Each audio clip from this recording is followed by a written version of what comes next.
ये जो क्वेश्चन दिया गया है आपके पास, this is from polarographic method of analysis. Analytical chemistry का जो टॉपिक है पोलैरोग्राफी, उसके ऊपर बेस करके ये क्वेश्चन है। पोलैरोग्राफी टेक्निक का यूज सबसे पहले किया था 1922 में जे हेरोव्स्की ने, और उसके लिए उनको नोबेल प्राइज भी मिला था। पोलैरोग्राफी का मेन आइडिया क्या है कि आपको अगर कोई क्वांटिटेटिव एंड क्वालिटेटिव एनालिसिस करना है of any ion in A small amount, for example cadmium 2+ ion या फिर Cu2+ आयन, तो आप पोलैरोग्राफी को यूज कर सकते हो। क्वांटिटेटिव का मतलब क्या है कि कितना कैडमियम 2+ आयन प्रेजेंट है सोल्यूशन में, वो आपको मिल जाएगा। और क्वालिटेटिव एनालिसिस का मतलब है कि कौन सा आयन प्रेजेंट है, कैडमियम प्रेजेंट है या फिर कॉपर प्रेजेंट है, कौन सा वाला आयन प्रेजेंट है वो आपको मिल जाएगा। तो पोलैरोग्राफी से क्वांटिटेटिव एंड क्वालिटेटिव दोनों टाइप का एनालिसिस हो जाता है। लेकिन इस टाइप का एनालिसिस तो जितने भी इलेक्ट्रो एनालिटिकल टेक्निक है आपके पास, इलेक्ट्रो एनालिटिकल टेक्निक जितना भी है, उनसे भी आपको क्वांटिटेटिव एंड क्वालिटेटिव एनालिसिस मिल जाता है। तो what is special about polarography? Polarography में स्पेशल क्या है? यहाँ पे मेन आइडिया ये था जे हेरोव्स्की का कि आपके पास एक पोलराइज्ड इलेक्ट्रोड होना चाहिए और दूसरा डीपोलराइज्ड इलेक्ट्रोड होना चाहिए, और इन दोनों के बीच में अगर हमने वोल्टेज अप्लाई कर दिया, वोल्टेज मतलब क्या? Voltage means nothing but potential. अगर हमने इलेक्ट्रिकल पोटेंशियल अप्लाई कर दिया तो एक करंट फ्लो करेगा, और उस करंट फ्लो के ऊपर बेस करके हम जान पाएंगे क्वालिटेटिवली एंड क्वांटिटेटिवली कि कौन सा वाला आयन हमारे पास कितने अमाउंट में प्रेजेंट है। पोलराइज्ड होने के लिए बहुत एक स्मॉल एरिया चाहिए, तभी जाके पोलराइज्ड होगा, और डीपोलराइज्ड होने के लिए हमारा एरिया लार्ज होना चाहिए, लार्ज इनफ, ताकि यहाँ पे कोई भी चार्ज रहे हम उसको इग्नोर कर सके। फॉर एग्जाम्पल, हम अपने घर में जब भी कुछ नए चीज लगाते हैं, कोई भी इलेक्ट्रिकल बड़ा इक्विपमेंट हो, तो इलेक्ट्रिशियन घर के अर्थिंग सही है कि नहीं ये चेक करते हैं। अर्थिंग मतलब घर जिसके ऊपर बना हुआ है वो जमीन ज्यादा सॉल्टेड है या कम सॉल्टेड है। घर में अगर कोई इलेक्ट्रिकल प्रॉब्लम होगा या फिर बिजली गिरेगी तो वो अर्थ उसको कंज्यूम कर पाएगा या नहीं कंज्यूम कर पाएगा, उसी चीज को चेक करते हैं, and that is called earthing. Earthing क्यों पॉसिबल होता है? Because earth is so much large in area, इसका एरिया इतना ज्यादा है कि इसके ऊपर कोई भी पोटेंशियल रहे, फाइनली उसको हम इग्नोर कर सकते हैं, and this is a depolarised electrode. Earth is a depolarised electrode. अब मान लीजिए अर्थ के कंपैरिजन में अगर हम छोटा सा एक मेटल का बॉल लेंगे और अर्थ और मेटल बॉल के बीच में एक पोटेंशियल अप्लाई करेंगे तो क्या होगा? तो ऑब्वियसली मेटल बॉल के ऊपर सबसे ज्यादा चार्ज डेंसिटी होने के कारण यहाँ पे बहुत ज्यादा करंट जनरेट होगा, जबकि अर्थ को आप डीपोलराइज्ड मान सकते हो। तो बीच में क्या शुरू हो जाएगा? बीच में करंट का फ्लो शुरू हो जाएगा, एंड उसके flow rate and other factors के ऊपर डिपेंड करके हम बोल पाएंगे कि कौन सा आयन बीच में फ्लो कर रहा है। कुछ इस टाइप का ही थ्योरी है पोलैरोग्राफी का। पोलैरोग्राफी के रेस्पेक्ट में ये जो पोलराइज्ड इलेक्ट्रोड है, स्मॉल इलेक्ट्रोड जिसका एरिया बहुत ही स्मॉल है, वो कौन सा रहेगा? आप इस डायग्राम में देखिए, this is your mercury reservoir. ये आपका मरकरी का रिजर्वायर है जिसके अंदर से कैपिलरी गया है, बहुत ही फाइन कैपिलरी इसके अंदर से गया है, और उस फाइन कैपिलरी के अंदर से ड्रॉप वाइज हम नीचे यहाँ पे इस जगह पे ड्रॉप वाइज मरकरी को धीरे धीरे रिलीज कर रहे हैं। और इस ड्रॉप वाइज रिलीज के वक्त जब मरकरी हैंगिंग कंडीशन में रहता है, इस रिलीज के वक्त ये जो हैंगिंग कंडीशन में रहता है mercury drop, that is considered as dropping mercury electrode या फिर कैथोड, या फिर इसको हम माइक्रो इलेक्ट्रोड भी बोलते हैं क्योंकि ये बहुत छोटा है, that is why micro electrode, and this is our polarised electrode. तो अब जब आपको कैथोड मिल गया which is dropping mercury electrode इस टाइप के हैंगिंग कंडीशन में, तो एनोड कौन सा होगा? ऑब्वियसली अगर ये पोलराइज्ड है ड्रॉपिंग मरकरी इलेक्ट्रोड, तो एनोड होगा डीपोलराइज्ड, और हमको ऑलरेडी पता है कि डीपोलराइज्ड इलेक्ट्रोड हमेशा कुछ लार्ज चीज होगा। यहाँ पे क्या है वो? दिस इज नथिंग बट ये जो आप सोल्यूशन यहाँ पे देख रहे हो मरकरी पुल, यहाँ पे बहुत सारा मरकरी है, मरकरी का सोल्यूशन है। दिस इज योर एनोड, या फिर इसको आप डीपोलराइज्ड इलेक्ट्रोड भी यहाँ पे आप बोल सकते हैं। आपको यहाँ पे और एक एनोड दिख रहा है लिखा हुआ, यहाँ पे आप देखो और एक एनोड है। ये क्या है? This is actually a reference electrode. हम जब भी कोई इलेक्ट्रोकेमिकल एनालिसिस करते हैं वहां पे हमें या तो फिर सैचुरेटेड हाइड्रोजन इलेक्ट्रोड को या फिर सैचुरेटेड कैलोमेल इलेक्ट्रोड को एज ए रेफरेंस पॉइंट रखना पड़ता है। तो यहाँ पे जनरली पोलरोग्राफी में सैचुरेटेड कैलोमेल इलेक्ट्रोड को एज एनोड यूज किया जाता है, which is also a reference electrode. तो आपके पास 3 इलेक्ट्रोड मिल गया। एक है indicator electrode, indicator electrode which is nothing but, वो क्या है? ड्रॉपिंग मरकरी इलेक्ट्रोड, जो कि एक्ट करेगा एज ए कैथोड। दूसरा क्या मिला आपको? दूसरा आपको मिला एक reference electrode which is saturated calomel electrode. और तीसरा क्या मिला? तीसरा है आपका एनोड और depolarized electrode which is Hg pool, mercury का रिजर्वर। तो अब इंडिकेटर इलेक्ट्रोड एंड एनोड, इन दोनों के बीच में हम धीरे धीरे पोटेंशियल अगर अप्लाई करते जाएंगे नीचे से ऊपर तक, मतलब लोअर वैल्यू से हायर वैल्यू तक, तो हमको कैसा ग्राफ मिलेगा? आपको प्लॉट करना होगा जो करंट आपको एम्पियर में मिल रहा है उसको y एक्सिस पे एंड x एक्सिस पे आप प्लॉट करोगे E वर्सेस RE, मतलब रेफरेंस इलेक्ट्रोड के रेफरेंस में आप कितना इलेक्ट्रोड पोटेंशियल अप्लाई कर रहे हो। तो आपको ग्राफ कैसे मिलेगा? आपको ग्राफ मिलेगा लाइक दिस, ये होगा आपका ग्राफ। अब आप एक चीज बताइए कि सबसे पहले मतलब इस पॉइंट पे जब आपने इलेक्ट्रोड पोटेंशियल अप्लाई किया था 0 वोल्ट, फिर भी आप देख रहे हो कि यहाँ पे थोड़ा सा करंट बचा हुआ है, इसको हम बोलते हैं रेसिडुअल करंट।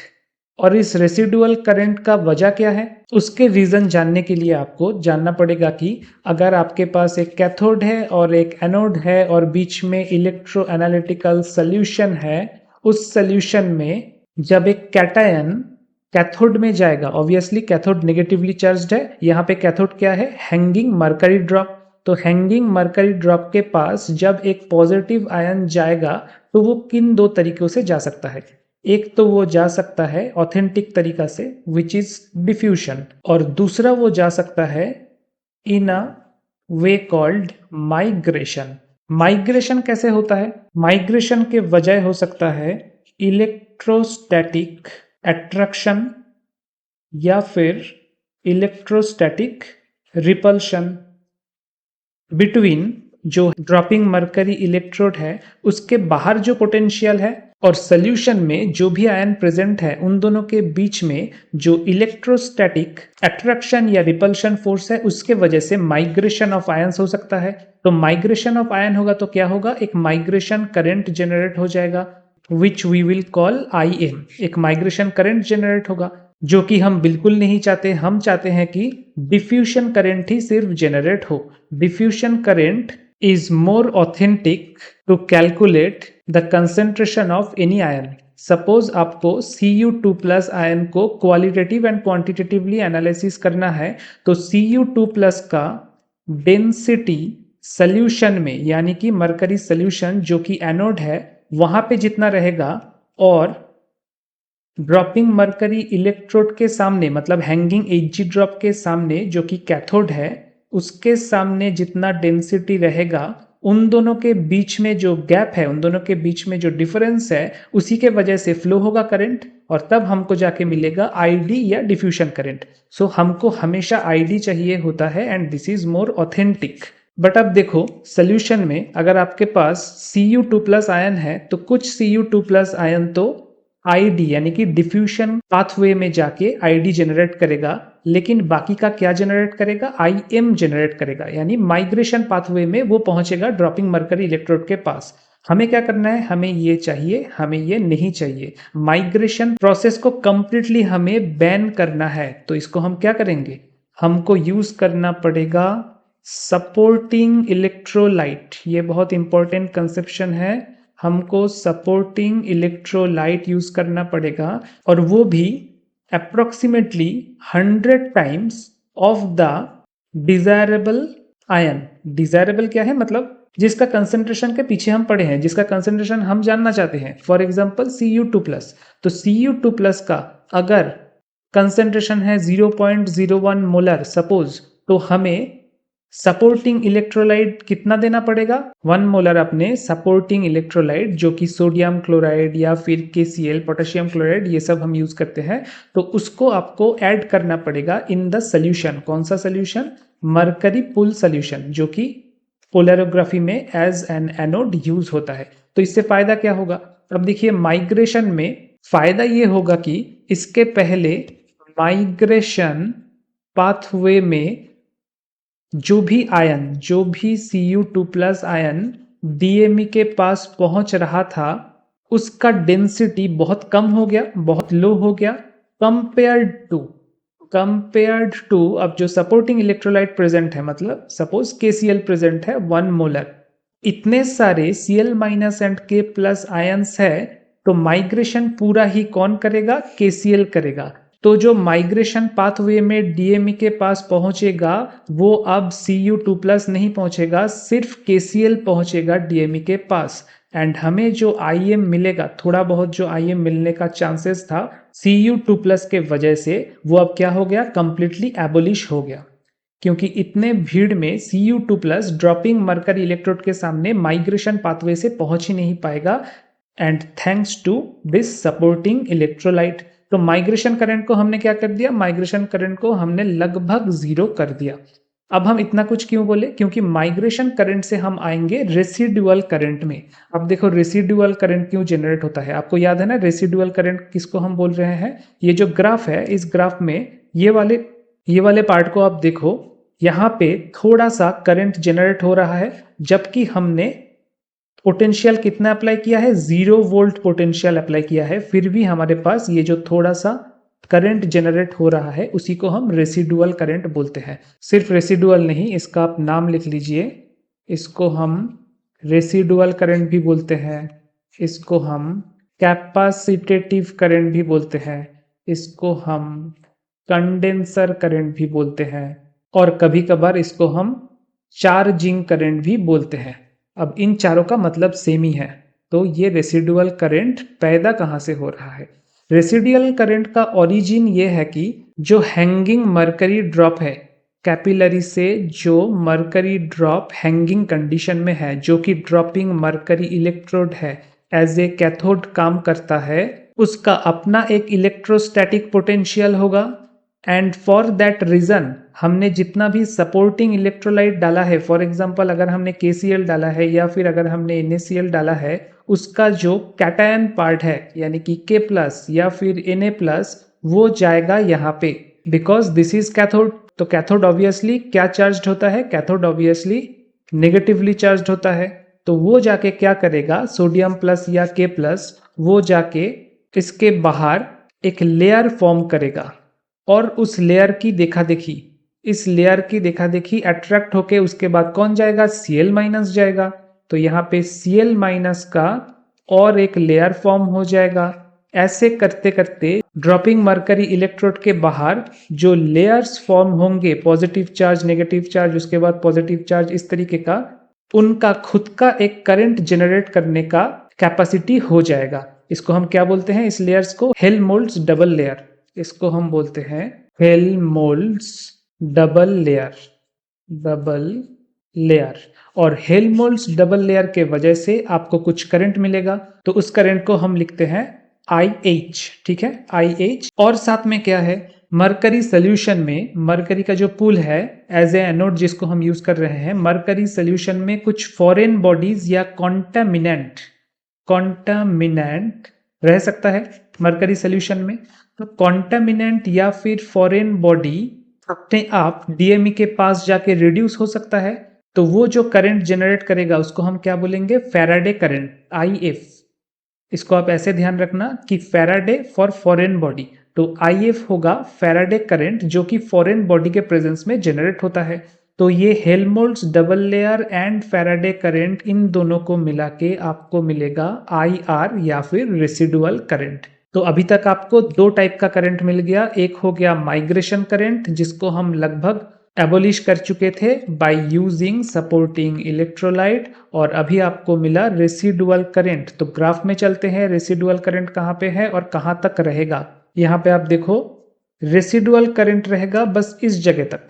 उसके बाद ये जो सडन जंप हुआ है यहाँ से, ये जो सडन ऊपर की तरफ जंप हुआ है, उसका रीजन क्या है, क्योंकि वोल्टेज हम राइट हैंड साइड में तो अप्लाई करते जा रहे हैं, है ना, इलेक्ट्रिकल पोटेंशियल। तो वोल्टेज जब एक पर्टिकुलर स्टेज में पहुंचेगा तो ये जो भी हमारे पास आयन है, फॉर एग्जांपल X प्लस, उस आयन का रिडक्शन पोटेंशियल को क्रॉस कर देगा। फॉर एग्जांपल कैडमियम 2 प्लस, दो इलेक्ट्रॉन को लेके कैडमियम में अगर रिड्यूस होता है तो उसके लिए एक पर्टिकुलर पोटेंशियल होगा। उस पोटेंशियल को, उस वोल्ट ऑफ पोटेंशियल को क्रॉस करते ही सॉल्यूशन में जितने कैडमियम है वो कैडमियम तेजी से रिड्यूस होता जाएगा और हमारे पास ये वाला लाइन आएगा, पोर्शन आएगा जिसमें करंट बहुत तेजी से बढ़ेगा। और ये जहां से ब्रेक हुआ है, जिस पोर्शन से ये चालू हुआ है, इसको हम बोलेंगे डीकॉम्पोजिशन, डीकॉम्पोजिशन पोटेंशियल। ठीक है, ये आप ध्यान में रखिएगा। अब एक्स एक्सिस में आप राइट हैंड साइड में वोल्टेज को तो बढ़ाते जा रहे हो, लेकिन एक टाइम के बाद ऐसा नहीं है कि करंट बढ़ता ही जाएगा। एक टाइम के बाद जब लगभग सभी कैडमियम 2 प्लस आयन कैडमियम में कन्वर्ट हो चुका है, उसके बाद करंट क्या हो जाएगा, उसके बाद करंट वापस से स्लो हो जाएगा। तो इसको हम क्या बोलेंगे, लिमिटिंग करंट। इसको हम बोलेंगे लिमिटिंग करंट। और इन दोनों के बीच का जो गैप है, यहाँ पे आपका लिमिटिंग करंट है और यहाँ पे आपका रेसिडुअल करंट है। तो रेसिडुअल करंट से लिमिटिंग करंट, इन दोनों के बीच का जो गैप है उसको हम बोलेंगे आईडी या डिफ्यूजन करंट। और इसी को हमें नापना होगा टू मेजर कि कैडमियम 2 प्लस कितना अमाउंट सोल्यूशन में प्रेजेंट है। तो आप ध्यान में रखना, आपके पास कौन कौन सा कंसेप्शन अभी तक आ गया। माइग्रेशन करंट का कंसेप्शन आपने सीख लिया, रेसिडुअल करंट का कंसेप्शन आपने सीख लिया, डिफ्यूजन करंट का कंसेप्शन आपने सीख लिया, डिकम्पोजिशन पोटेंशियल, डिकम्पोजिशन पोटेंशियल का कंसेप्शन आपने सीख लिया, लिमिटिंग करंट एलसी, इसका भी कंसेप्शन आपने सीख लिया। बाकी एक ही है आपके पास, that is half wave potential, HW potential. Half wave potential वो क्या है, that is nothing but the potential जहां पे हम ये मानते हैं कि हाफ ऑफ द जितना भी amount of CD2 plus ion है उसका आधा अमाउंट रिड्यूस हो चुका है और आधा अमाउंट बाकी है। और उसको हम कैसे ड्रॉ करते हैं, किससे सिग्निफाई करते हैं, ये जो लाइन आप खींचोगे वो एक्स एक्सिस को जहां पे टच करेगा, यहाँ पे अगर टच किया, जहां पे टच करेगा उसी वोल्टेज को हम बोलेंगे half wave potential. So this is all about polarography. इसके बाहर आपको कुछ नहीं जानना है, बस एक इक्वेशन बाकी है आपके पास कि आपने जो डिफ्यूजन करंट निकाला आईडी, उसको आप एक्सप्रेस कैसे करोगे। उसको दो तरीके से आप एक्सप्रेस कर सकते हो। एक आप ऐसे एक्सप्रेस कर सकते हो, आईडी एवरेज, ये ज्यादा पॉपुलर है और यहाँ पे एवरेज है, ये आप ध्यान रखना। ID average equals to 607 n d to the power half. मैं सभी नोटेशन का सिग्निफिकेंस आपको बताऊंगा, आप पहले ये इक्वेशन लिख लीजिए। m to the power 2/3 t 1/6, ये एप्लीकेबल है एट 25 डिग्री सेंटीग्रेड यानी कि रूम टेम्परेचर। और दूसरा इक्वेशन कौन सा है, दैट इज फॉर आईडी, यहाँ पे कोई एवरेज नहीं है, तो क्या हो जाएगा 708। बाकी सब सेम रहेगा, सिर्फ 708 हो जाएगा एंड ये भी वैलिड है एट 25 डिग्री सेंटीग्रेड। यहाँ पे हमने जितना भी नोटेशन यूज किया है, जितना भी नोटेशन राइट हैंड साइड में यूज किया है और जो नोटेशन लेफ्ट हैंड साइड में यूज किया है, सबको आप धीरे धीरे डिस्क्राइब करते जाओ। सबसे पहले आईडी या फिर आईडी एवरेज, ये क्या है, this is diffusion current, diffusion current. और अगर आप आईडी एवरेज लिखते हो तो आप यहाँ पे एवरेज इंक्लूड कर दीजिएगा, average diffusion current during the, ये लाइन बहुत इंपॉर्टेंट है, during the life time of a drop. क्यों, क्योंकि अगर कैपिलरी से जो ड्रॉप नीचे गिर रहा है वो एक बार गिर गया नीचे, तो वो इलेक्ट्रोड रीजेनरेट होगा, दूसरा ड्रॉप जनरेट होगा, इस इलेक्ट्रोड का लाइफ टाइम खत्म हो गया। तो जितना टाइम वो हैंगिंग कंडीशन में है उसी को हम बोलेंगे क्या, life time of a drop. तभी उस दौरान जो डिफ्यूजन करंट है उसी का हम इक्वेशन लिख रहे हैं। So diffusion current during the life time of a drop in, unit क्या है, यूनिट बहुत इंपॉर्टेंट है, माइक्रो एम्पियर।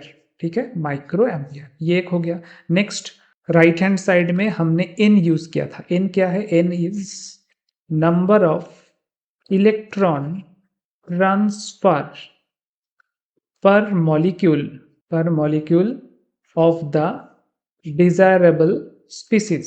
डिजायरेबल मतलब जिस स्पीसीज का हमें क्वांटिटेटिव एंड क्वालिटेटिव एनालिसिस करना है। सपोज अगर आपके पास कैडमियम है तो कैडमियम 2+ 2 इलेक्ट्रॉन लेके एक कैडमियम मॉलिक्यूल जनरेट करता है, तो यहाँ पे n क्या होगा? n will be 2। तो इस तरीके से नेक्स्ट क्या था हमारे पास? नेक्स्ट नोटेशन था d, कैपिटल D। ये भी बहुत इंपॉर्टेंट है। This is diffusion coefficient. Diffusion coefficient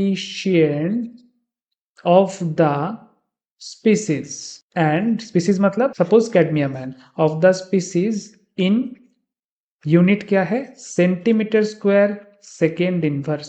next क्या है? नेक्स्ट है सी। सी इज मिलीमोलर।